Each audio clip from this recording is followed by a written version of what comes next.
రాజకీయం. ప్రతి ఒక్కరు ఎందుకు రాజకీయానికి, ఈ రాజకీయాన్ని ఏరి ఒక సీటు కోసం, ఒక పదవి కోసం ఎంతకైనా తెగిస్తున్నారు. లాస్ట్కి కన్న తండ్రిని సంపన్నికైనా కూడా సిద్ధంగా ఉన్నారు కొడుకులు.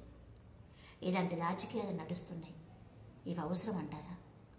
ఈరోజు బీఆర్ఎస్ పార్టీ ఎన్ని వేల కోట్లు ఖర్చు పెడుతుంది. ఎందుకు ఖర్చు పెట్టాలి? గెలిచింది బీఆర్ఎస్ పార్టీ, జూబిలీస్లో ఓడిపోలేదు. ఒక దొంగ ఓట్లతో గెలిచింది కాంగ్రెస్ పార్టీ. ఇది యథార్థంగా మనం మాట్లాడుకుంటున్నాం. మరి ఎందుకు నెక్స్ట్ వచ్చేది కూడా బీఆర్ఎస్ పార్టీ? ఈ దీక్షలని ఒక 70 ఏళ్ళు పైపడిన వ్యక్తి కేసీఆర్ గారిని బాధ పెట్టాల్సిన అవసరం ఏముంటుంది?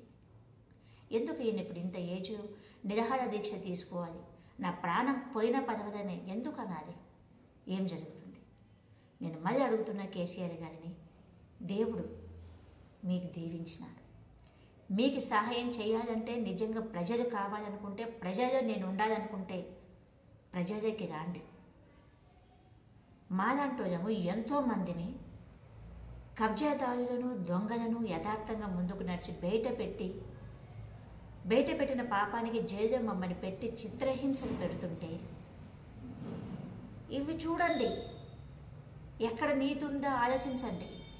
ఎవడు ప్రజల కోసం కష్టపడుతున్నాడో ఆలోచించండి.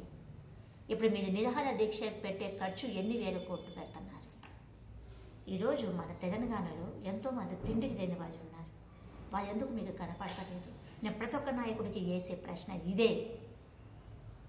ఈరోజు ఒక లీడర్గా ఉండి, ఒక నాయకుడు పక్కన ఉండి అన్ని అబద్ధాలు, లేనిపోని మాటలు ఆడి చెవు కొరుకుతూ ఎంతో ఇదిగా ఏదో నమ్మకస్తునిగా ఉండి మబ్బి చేసి, మాయ చేసి, డబ్బు సంపాదించి ఒక అందరం ఎక్కిన తర్వాత నీతిగా ఉండి తొక్కేసే ప్రయత్నమే రాజకీయం చేస్తుంది.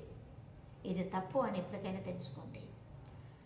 బీఆర్ఎస్ పార్టీలోనూ ఎంతోమంది నీతి నిజాయితీగా కష్టపడే కార్యకర్తలు ఉన్నారు. నీతికి నిజాయితీకి నమ్ముకొని పనిచేసిన నాయకులు ఉన్నారు. ముందు వాళ్ళకి న్యాయం చేసి ముందు వాళ్ళని గుర్తించండి. ఇది ప్రతి పార్టీలో జరిగే విషయాలే ఇవి.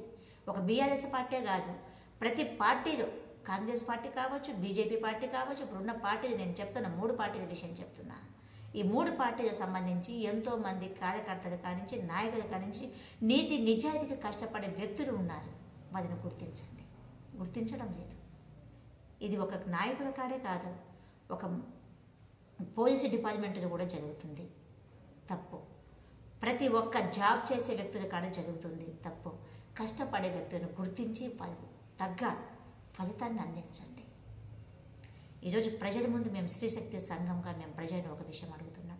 దయచేసి 20 సంవత్సరాల నుంచి నా ప్రయాణంలో నేను ఏంటి, నేనే కష్టపడుతున్నా, నా బ్రతుకు ఏమిటి?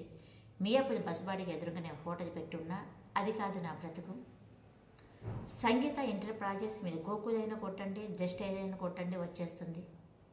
ఎంతో కష్టపడి ప్రజలు అంటూ ప్రజలను చూసుకుంటూ ముందుకు నడుచుకుంటూ ఈరోజు ఇక్కడికి వచ్చాను. మా స్త్రీశక్తి సంఘం ఈరోజు ఆర్థికంగా దెబ్బతిని ఉంది. దయచేసి ప్రజలు మీ సహాయం మాకు కావాలి. మీరు చేసే ఆర్థిక సహాయమే మేము ముందుకు నడచడానికి బాట. ఆలోచించండి. ఒకసారి మంచి చేయండి. మంచి బాటలో నడుద్దాం. దొంగని బయట పెట్టబోతున్నాం, దొంగ నాయకులను బయట పెట్టబోతున్నాం, దొంగ కబ్జాలు చేసిన వ్యక్తులను బయట పెట్టబోతున్నాము. ఆ దొంగ కబ్జాల కాంచి కాపాడి ఎవరికైతే ఇల్లు లేదో, ఎవడైతే ఆర్థికంగా ఉన్నాడో, ఎవడైతే ఇబ్బంది పడుతున్నాడో వాళ్ళకి ఆ స్థలాలను కేటాయించడం జరుగుతుంది. ఇది ఏ నాయకుడు వద్దన్నా, ఏ సీఎం కాదు తప్పు అన్నా, మా పైన ఇంకా ఎన్ని కేసులు పెట్టినా కూడా భయపడేదే లేదు. ప్రజలు మీ సహాయం మాకు కావాలి. మమ్మల్ని ఇంకా ముందుకు నడిపించే ప్రయత్నం మీరు చేస్తారని మనస్ఫూర్తిగా స్త్రీశక్తి సంఘం కోరుకుంటున్నాను.